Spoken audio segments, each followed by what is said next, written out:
Hello guys, in this video I'm just going to explain how to upgrade your axe in God of War Ragnarok. So for that, right, you need to press this touchpad. Okay, here we need to move to skills. So under skills, right, you can see this Leviathan axe and address. So you need to tap X to select. If you want to purchase this technique, right, if you have balance, so simply you need to tap the square button. So I have some points, right, so I can purchase it. And if you want to update address skills, use this down arrow key. And here I'm going to select.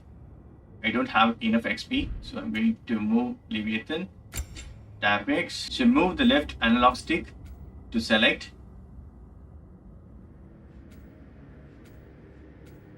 So this one is not able to purchase because I don't have enough XP. So if you earn XP, right, you can purchase in this way. For example, this one I'm going to purchase.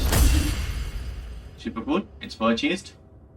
If you see purchase options, right, you can buy. So that's it, friends, is the way you can upgrade the skills in God of War Ragnarok. Hope this video is very much helpful. Thank you so much for watching. Please put a comments and feedback made from. Thank you. Bye. Take care.